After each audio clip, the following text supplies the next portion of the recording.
ये complex integration हमने करनी है इसमें, और जो कर्व दिया हुआ है हमें यूनिट सर्कल के अराउंड करनी है आपने।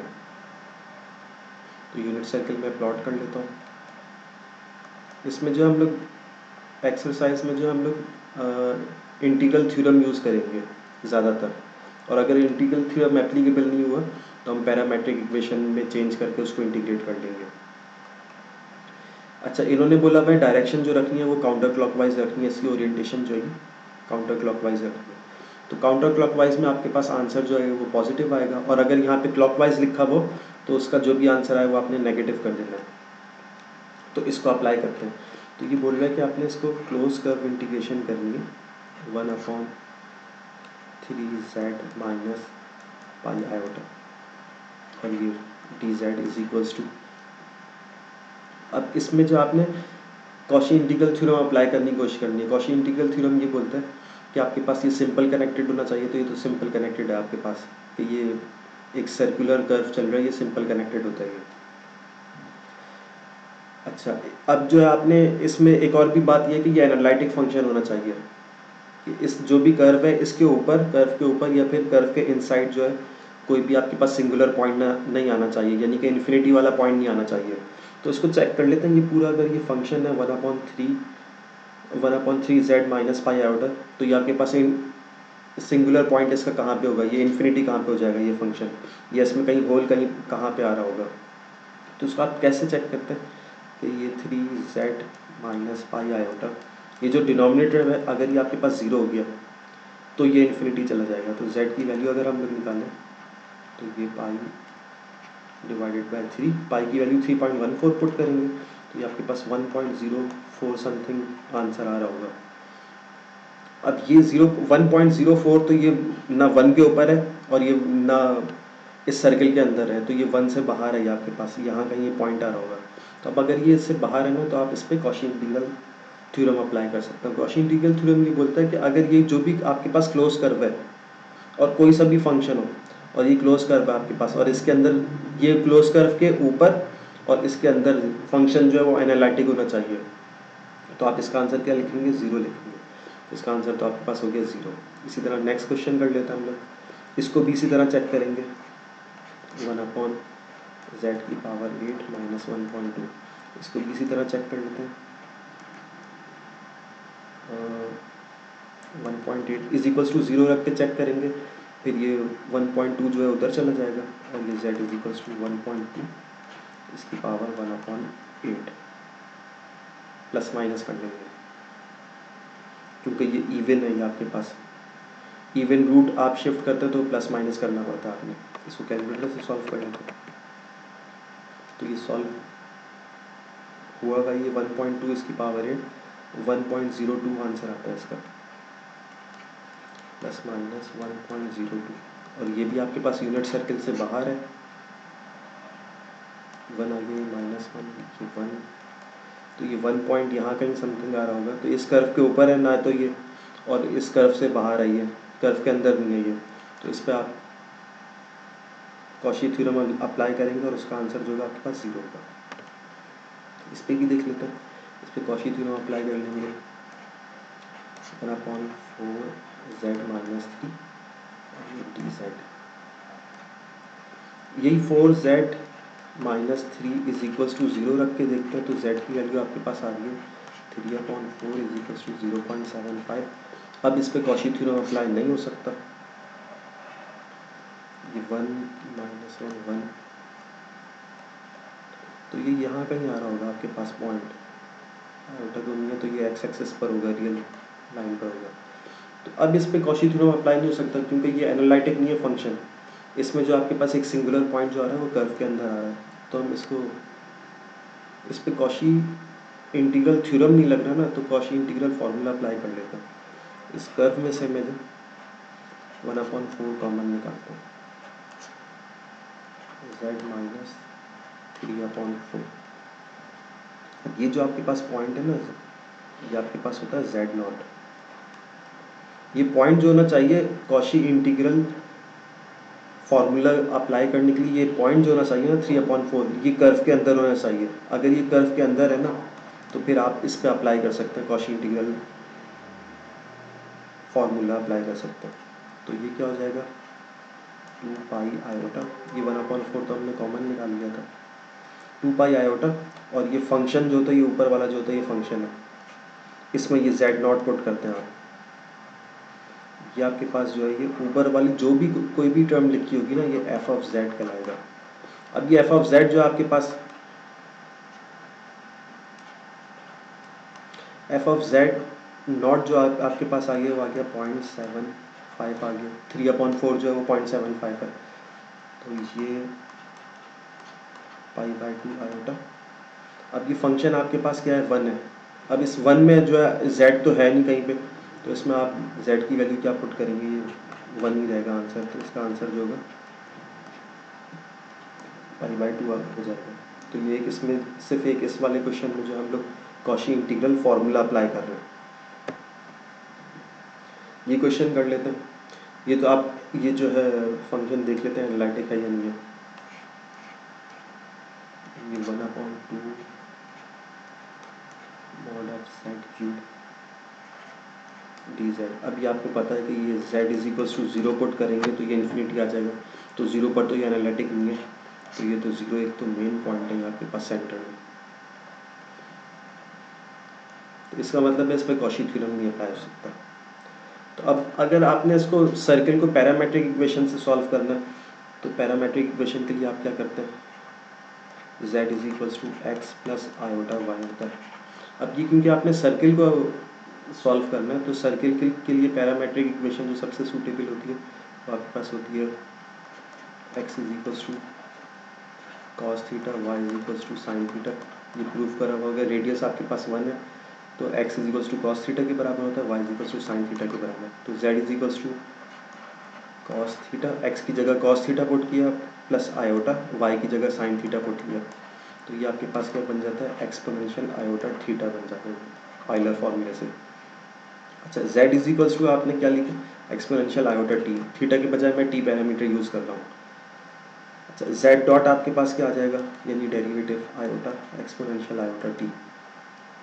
अच्छा, पैरामेट्रिक इक्वेशन के लिए आपने क्या करना होता है कि ये अब ये क्योंकि सर्किल है, तो ये थीटा की लिमिट जो होती है आपके पास 0 से लेकर 2 पाई होती है, और यहाँ पे आपने f ऑफ z लिखना है, लेकिन z भी आपने पैरामेट्रिक फॉर्म में लिखना है, और यहाँ पे आपके पास आएगा z डॉट, वो भी पैरामेट्रिक फॉर्म में आएगा, और फिर ये आपके पास यहाँ पे आ जाएगा dt। तो ये 0 से 2 पाई, फंक्शन आपके पास क्या है 1/2, जहाँ पे भी z है ना वहाँ पे आप z की वैल्यू पुट कर दें, ये आ गई आपके पास z की वैल्यू पैरामेट्रिक फॉर्म में, एक्सपोनेंशियल आयोटा t, और फिर उसके बाद इसका क्यूब कर लेंगे, और z डॉट आता है, फिर आपके पास z डॉट आपके पास क्या है आयोटा और dt आ जाएगा। ये जो होता है आपके पास 1 के बराबर होता है एक्सपोनेंशियल आयोटा t। तो ये जो भी आपके पास फंक्शन चल रहा है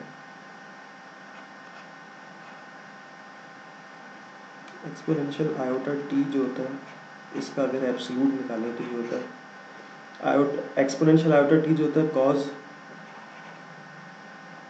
t होता है, तो इसका स्क्वायर प्लस साइन टी इसका स्क्वायर, मैग्नीट्यूड जो आप इसी तरह निकालते हैं ना, तो ये एक्सपोनेंशियल आयोटा t 1 के बराबर होता है। तो यहाँ पे आपने क्या लिखना है 1 का क्यूब लिखना है, और फिर ये आ जाएगा आपके पास आयोटा एक्सपोनेंशियल आयोटा t, और ये dt आ जाएगा, और ये आपके पास 0 से लेकर 2 पाई चल रहा है। अब ये मैं क्लियर कर देता हूँ इसकी, उसके बाद फिर ये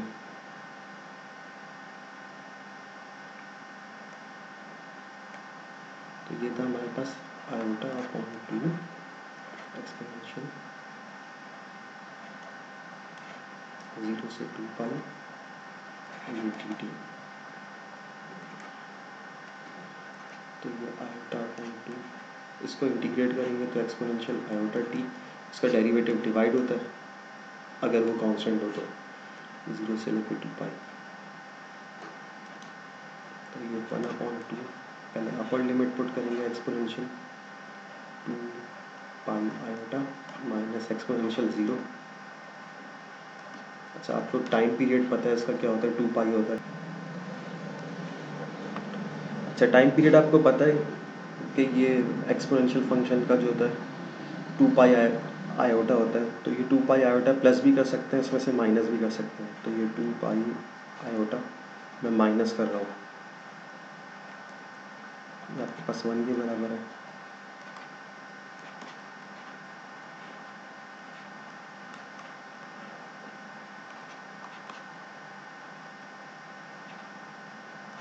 वन माइनस वन, और ये इसका आंसर आपके पास 0 आएगा। इस वाले क्वेश्चन को भी कर लेते हैं। ये आपको पता है कि ये इज़ नॉट एनालिटिक।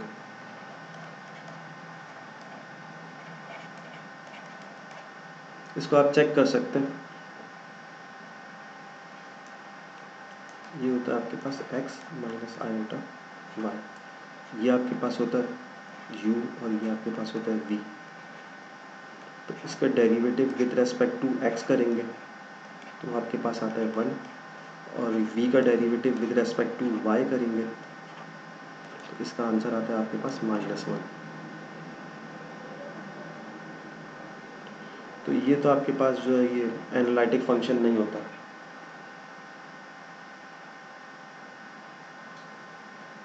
तो इसलिए इस पर तो थ्योरम तो अप्लाई नहीं हो सकता।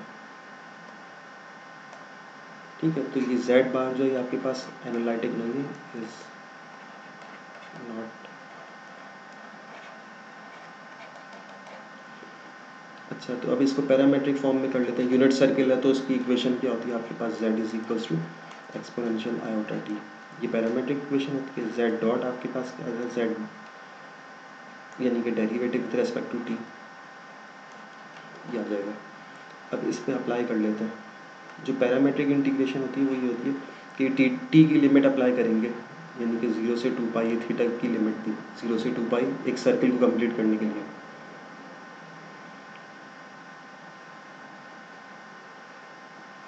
काउंटर क्लॉकवाइज होगा तो ये 0 से 2 पाई कर ही रखना है। अगर आपने तो वहाँ माइनस का साइन लगा देंगे। अगर क्लॉकवाइज होगा तो माइनस का साइन लगता है। काउंटर क्लॉकवाइज होता है तो 0 से 2 पाई रखते हैं बस। और क्लॉकवाइज होगा तो 0 से 2 पाई ही रखना है अगर आपने, तो यहाँ माइनस का साइन लगाना पड़ेगा क्लॉकवाइज में। तो लिमिट आप सेम रखिएगा, 0 से 2 पाई ही रखिएगा। बस काउंटर क्लॉकवाइज में आपने पॉजिटिव रहने देना है और क्लॉकवाइज में आपने माइनस का साइन लगा देना। अच्छा, यहाँ पे फंक्शन आएगा आपके पास। फंक्शन क्या है, ये z बार है और इसका फिर स्क्वायर है। फंक्शन ये है, अभी इसको मैं टी की फॉर्म में लिखता हूँ और यहाँ पे z डॉट आ जाएगा। z डॉट को ऐसे लिख देता हूँ मैं, एक्सपोनेंशियल आयोटा टी, और यहाँ पे डी टी आ जाएगा। ठीक है, z बार जो होता है वो आपके पास होता है cos t minus iota sine T, इसके बराबर होता है। ये जो आपके पास ये वाली माइनस वाली साइन सेंटर वाली चेंज होती है। ये इमेजनरी वाली साइन जो है वो माइनस कर देते हैं आप, तो ये z बार हो जाता है, कॉम्प्लीमेंट हो जाता है इसका। तो ये आप इसको इस तरह से लिख सकते हैं, cos माइनस टी लिख सकते हैं, क्योंकि एंगल में cos के माइनस का साइन आया तो इससे कोई फ़र्क नहीं पड़ता। ये माइनस जो अंदर शिफ्ट कर देंगे, ये माइनस जो अंदर शिफ्ट हो जाता है, तो इसको आप इस तरह से भी लिख सकते हैं, एक्सपोनेंशियल आयोटा माइनस टी आएगा तो वो माइनस आयोटा टी के बराबर आ जाएगा। तो इसकी जगह मैं लिखूँगा एक्सपोनेंशियल माइनस आयोटा टी, इसका स्क्वायर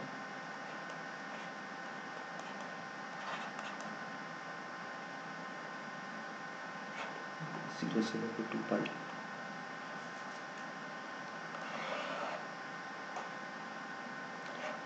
जीरो से लेकर 2 पाई,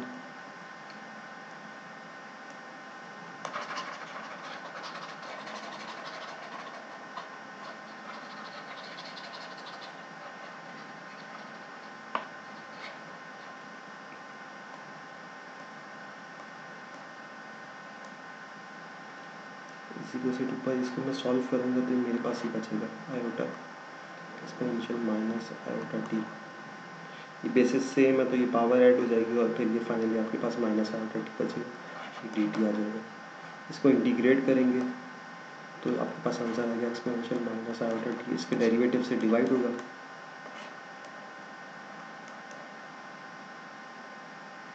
तो ये माइनस, पहले अपर लिमिट पुट कर देते हैं, माइनस 2 पाई आयोटा आ जाएगा और फिर माइनस एक्सपोनेंशियल 0। अच्छा, अब आपको पता है 2 पाई आयोटा जो है वो ऐड भी कर सकते हैं, सब्ट्रैक्ट भी कर सकते हैं, इसका पीरियड होता है वो। तो इसमें मैं क्या करूँगा, ऐड कर दूँगा।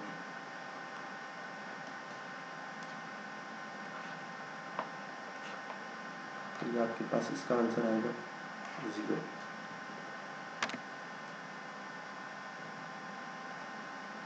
अच्छा, ये लास्ट क्वेश्चन रह गया, ये जो आपके पास इस पे कॉशी थ्योरम हम अप्लाई कर सकते हैं।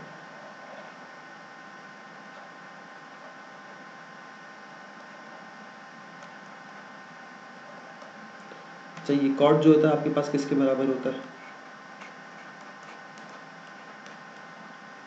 ये तो आपके पास है cos z upon sine z। अब ये डिनोमिनेटर में साइन z आपके पास, साइन कहाँ कहाँ जीरो होता है, साइन जो होता है एक तो जीरो पर, z is equals to zero पर साइन हो जाता है, उसके बाद पाई पर हो जाता है, फिर माइनस पाई पर भी होता है, यहाँ प्लस माइनस लिख देता हूँ। फिर ये आपके पास 2 पाई पे होगा, फिर 3 पाई पे 0 हो जाता है। तो ये आप फर्स्ट तो आपके पास कैलकुलेटर से आंसर आ जाएगा 0, उसके बाद फिर आप प्लस पाई कराते रहेंगे तो आपके पास आंसर आते रहेंगे। तो अभी हमें पाई से तो मसला नहीं है, 2 पाई से भी मसला नहीं है, ये तो सारे के सारे बाकी के सारे जो है वो यूनिट सर्कल से बाहर है, मसला सिर्फ इससे है, ये 0 वाले से। तो इसको थोड़ा हम फंक्शन को अरेंज करते हैं, एक जेड को यहीं ऊपर रहने देता हूँ,